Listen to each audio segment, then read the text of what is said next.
안녕하세요, 미스터모입니다. 여기는 강원도 철원입니다. 철원 직탕폭포 근처에서 인사드리고 있습니다. 이번 영상은 지난 영상에 이어서 철원 여행 그 두 번째 이야기인데요. 소위산이라는 곳을 가볼 거예요. 소위산. 산이라고 하면 또 제가 잘 산 어려워하는 거 아시겠지만 이번에도 산을 걸어서 올라간다거나 그런 건 아니니까 참고하시고 산에 가서 한번 구경도 하고 그 근처에 볼만한 것들이 많다고 해요. 뭐 근대화적인 부분이라든지 아니면은 뭐 또 사진 찍기도 괜찮은 곳들이 많다고 해서 그 근처 일대까지 함께 둘러볼 예정입니다. 그래서 소위산 구경과 함께 여러 가지를 보여드릴 거예요. 소위산은 철원에서도 가장 북부에 위치하고 있는 곳이기 때문에 여기서 좀 더 이동을 해야 됩니다. 북한 가까운 곳까지 올라가거든요. 과연 어떤 곳인지 저 미스터 모와 함께 같이 가보실까요? 렛츠고!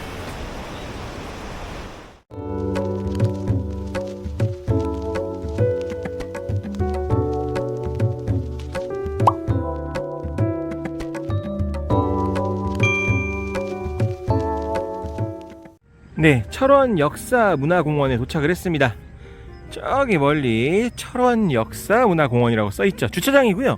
주차비는 따로 받지 않는 것 같습니다. 그리고 주차된 차들이 조금 보이긴 하는데 역시나 아침 일찍이라서 그런지 그렇게 많진 않고 좀 많이 비어있기도 해요. 소위산이라고 얘기했는데 역사문화공원을 왔죠. 사실 소위산 올라가는 쪽에 주차장으로 제가 찍고 왔더니 이쪽으로 알려주더라고요. 걸어서는 조금만 더 이동을 하면 될 것 같고 소위산에 올라가는 게 예약이 돼 있어요. 제가 10시로 예약을 했거든요. 10시가 첫 차기도 하고 근데 뭐 산에 올라가는데 뭔 첫 차를 예약하냐 이렇게 생각할 수도 있겠는데 그거는 좀 이따 차차 알아보시기로 하고요. 일단 10시까지는 시간이 약 30분 정도 남았으니까 조금 주변 구경하다가 바로 이동하면 어떨까 싶습니다. 온 김에 여기 역사문화공원도 둘러보죠. 이렇게 이제 종합 안내소가 있고 안쪽으로 여러 가게들이 보이죠. 여기가 바로 역사문화공원인데 재밌는 점은 지금 보시는 것처럼 가게들이 그 인테리어라고 하죠. 가게들의 인테리어가 조금 예스럽습니다. 건물은 새 거예요. 건물은 새 건데 이런 건물 양식이라든지 간판 이런 것들에서 좀 이제 근현대사를 보여주고자 했던 게 아닌가라는 생각이 들어요. 이제 독특한 모습을 볼 수 있고 맞은편에는 노동당사라는 원래 건물이 있었어요. 근데 지금 확대 좀 해볼까요? 저기가 이제 노동당사인데 사진만 남아있죠. 사진만. 저게 지금 아쉽게도 뭔가 리모델링은 아닌 것 같고 뭐가 재건축? 그것도 아닌 것 같고 보수공사를 좀 하는 것 같습니다. 그래서 조금 아쉽지만 저기까지는 둘러볼 수가 없을 것 같아요.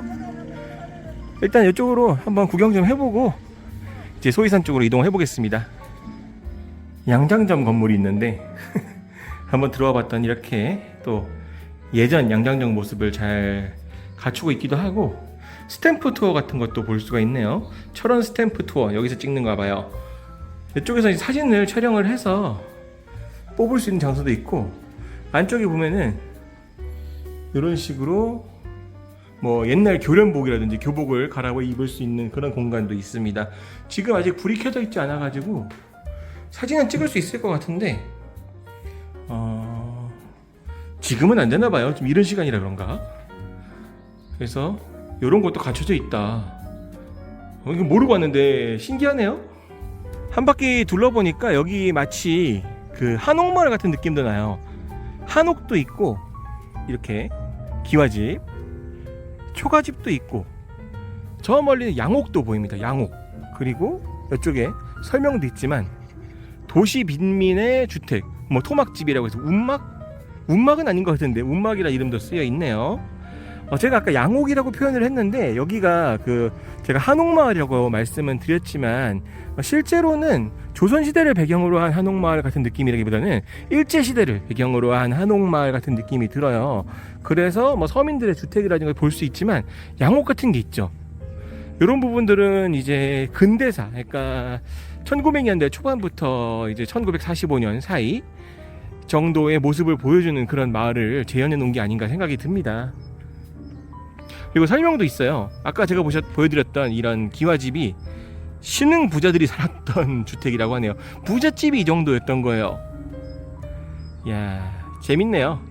그리고 이렇게 일부 건물들은 들어가 볼 수 있는 것도 좀 좋은 것 같아요. 내부를 보여준다는 것도 시각적으로도 굉장히 중요한 정보를 얻을 수 있으니까요. 그리고 이렇게 역사적인 이야기들도 자료들과 함께 전시가 되어 있습니다. 이렇게 보면은 일제시대 때 사용되었던 그런 교과서나 아니면 이제 근현대죠. 이제 60년대에서 90년대 사용되었던 이런 교과서들도 볼 수 있습니다. 저도 이제 80년대 후반부터 90년대에 국민학교를 나온 세대다 보니까 자연, 도덕 이런 책들이 익숙하긴 해요.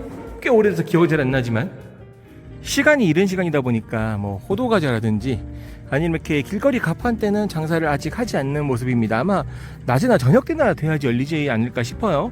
그리고 이쪽 라인 있죠. 제가 지금 보여드리는 라인에는 편의점이라든지 간식 뭐 여러 가지를 먹을 수 있는 그런 것들을 파는 곳들이 보입니다. 지금 보시는 그 복고다방 이런 데는 이미 오픈을 했어요. 그 옆으로는 역전 식당이라고 있는데 뭐 가능하다면은 밥을 먹어보는 것도 좋겠다 생각이 들어요. 어차피 점심 먹을 곳이 필요하니까. 오, 아침 식사도 되네. 이런 것도 있으니까 알고 계시면 좋겠습니다. 이렇게 탑도 있고 그럴싸하죠? 이야, 잠깐 시간 짬내서 구경하기에는 정말 괜찮은 것 같아요.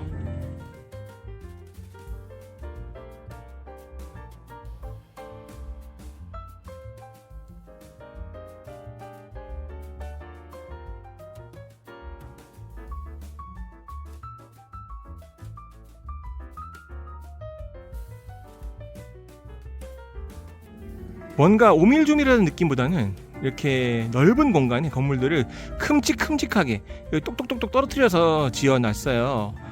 이런 식으로. 그렇다 보니까 아기자기한 맛은 없습니다만 그래도 공원 둘러보듯이 구경할 수 있어서 나쁘지 않은 것 같아요. 그리고 내부로 들어가서 다양한 정보들을 볼 수 있다는 것도 굉장히 메리트가 있는 것 같습니다. 사진 찍기도 좋고요.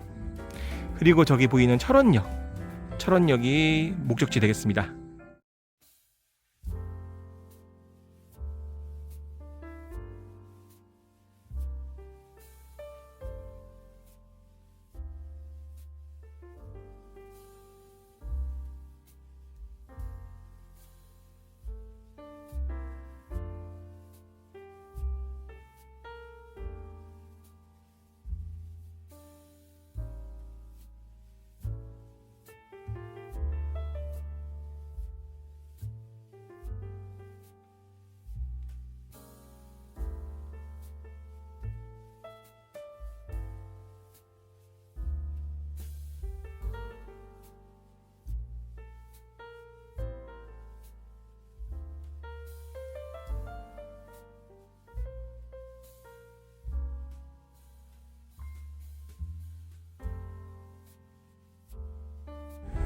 예상하신 분도 계시겠지만 제가 산은 걸어서는 못 갑니다. 힘들어요. 여기 소위산 같은 경우에도 제가 지금 모노레일 타고 올라가고 있잖아요. 금오산 올라갈 때는 케이블카, 여기는 모노레일이 속도가 굉장히 느립니다. 그래서 굴곡져 있는 코스임에도 불구하고 무섭진 않아요. 그래도 안전을 위해서 안전벨트는 매야 된다는 부분이 좀 있었고요. 그리고 올라가서 정상까지는 또 조금은 걸어야 된다는 것도 있으니까 알고 계시면 좋겠습니다. 모노레일 운행 시간은 갈 때 올 때 포함해서 25분 정도 걸린다고 하고 나쁘지 않은 것 같아요. 7,000원의 입장료를 냈지만 그래도 이제 3,000원은 여기 철원에 쓸 수 있는 상품권을 주니까 이 부분도 잘 활용할 수 있을 것 같습니다. 올라간다. 모노레일을 타고 도착을 했습니다. 금방 오네요. 여기서부터 10분 정도 정상으로 이동을 해야지 뭐 철원 평화리를 비롯해서 이것저것 볼 수 있다고 하니까 이 비포장도를 따라서 조금 걷기는 해야 될 것 같습니다. 와, 풀냄새가 장난이 아니에요. 이게 산 꼭대기는 아니고 한 산 중턱쯤 되거든요. 그렇게 생각하면 소위산이 굉장히 높은 산은 아닌 것 같아요. 그리고 산 꼭대기라고 하는데 이 이후에 어떤 그 언덕이 펼쳐질지가 약간 두렵기도 하고 그럽니다. 그래도 산책하는 마음으로 가보면 좋겠다 생각은 드네요. 이제 날씨가 조금씩 맑아지려는지 햇볕이 올라오려는지 더워지기 시작했어요. 역시 7월은 7월이구나 생각이 됩니다. 예상대로라면 예상대로지만 소이산 정상까지는 270m를 언덕으로 올라가야 됩니다. 아이씨. 뭐 270m 별로 높진 않아요. 네. 날씨가 조금씩 해가 뜨고 있어서 저는 오히려 긍정적으로 생각하고 있는데 힘들겠네요. 그쵸? 뭐 고작 270m 가지고 뭔 엄살이냐 이렇게 생각할 수도 있겠지만 산을 싫어하는 저로서는 100m도 힘들어요. 일단 천천히 올라가 보죠. 어르신분들도 많이 오시네. 그런 분들은 척척척 올라가는데 말이에요. 반성하게 됩니다.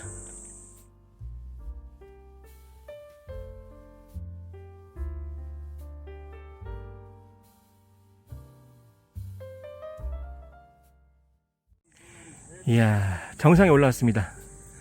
걸어서 한 10분, 15분? 언덕 빡세게 올라와서 땀이 뻘뻘 나는데 올라오니까 그늘은 딱히 없네. 지금 보시는 것처럼 철원평야가 한눈에 확 들어와요.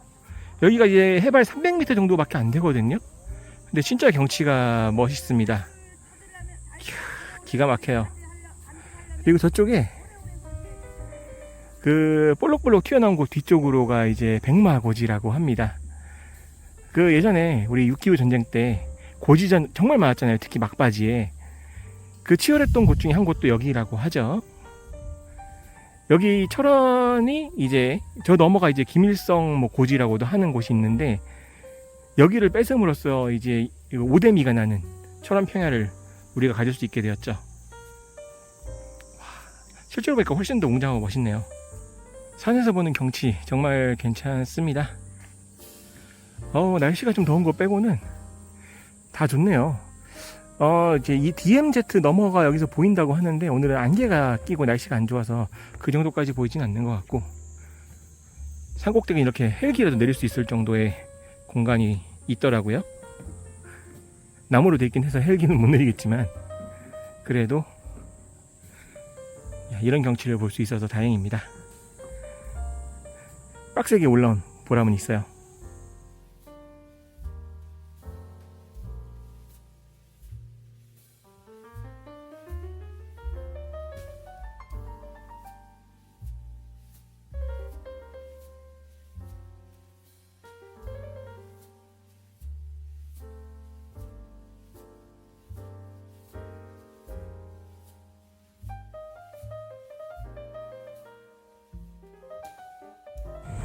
모노레일을 타고 내려갈 때는 다행스럽게도 맨 앞자리에 앉았어요.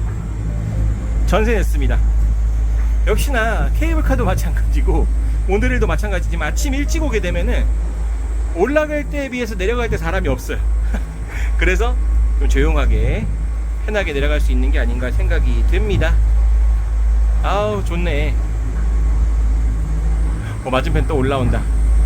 한 15분에 한 대 꼴로 있는 것 같더라고요 보니까. 그래서 시간만 잘 맞으면 편하게 올라올 수 있을 것 같은데 한 대 탈 수 있는 사람이 또 많진 않아서 몰릴 때는 엄청 몰리겠다라는 생각도 조금은 들어요.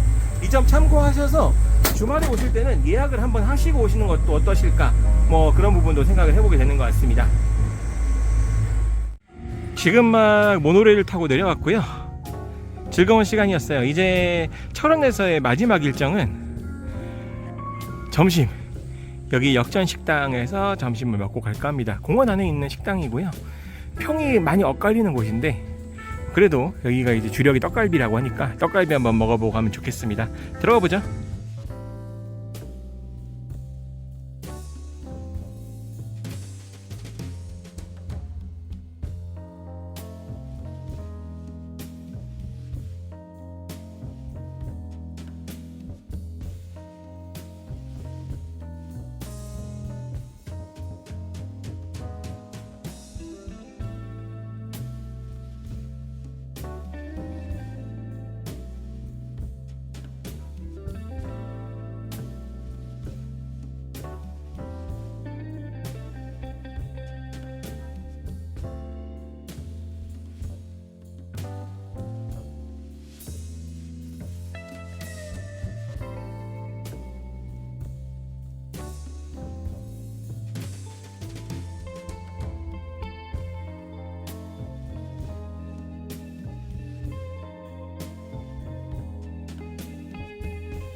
자, 어떻게 보셨나요? 지금까지 소이산 모노레일을 타고 볼 수 있는 곳들, 그리고 역사공원까지 함께 둘러보셨습니다. 개인적으로 굉장히 만족스러운 장소였어요. 물론 이제 모노레일 타고 조금 산을 올라와야 된다는 그런 체력적인 부분은 약간 아쉽긴 했지만, 그래도 막 너무 죽을 만큼 힘든 것도 아니었고, 올라와서 봤을 때 볼 수 있었던 그런 백마고지와 철원 평야, 그리고 또 열정 넘치시는 그 해설사분의 설명까지, 정말 괜찮았습니다. 좋은 시간이었고요. 시간상 철원 여행은 짧게밖에 볼 수가 없어서 저번 영상이었던 고석정이라든지 아니면 소이산 정도 보고 가는 건데, 이 정도만 보고 가도 꽤 만족스럽지 않았나 생각은 해요. 특히 여기 소이산 모노레일 타는 곳 같은 경우에도 아래쪽에 공원에서는 이제 그 근대사, 그 일제시대 때의 모습도 볼 수가 있고, 또 올라와서는 6.25에 대한 이야기도 들을 수 있으니까 보이는 경치라든지 이런 좀 경험할 수 있는 그런 것뿐만이 아니고 내가 근현대사의 지식을 하나 더 얻어간다, 이런 부분들도 장점으로 작용이 되는 것 같아가지고 만족스러운 시간이 되지 않았나? 개인적으로는 꽤 괜찮았던 것 같아요. 지금까지 미스터 모였습니다. 감사합니다.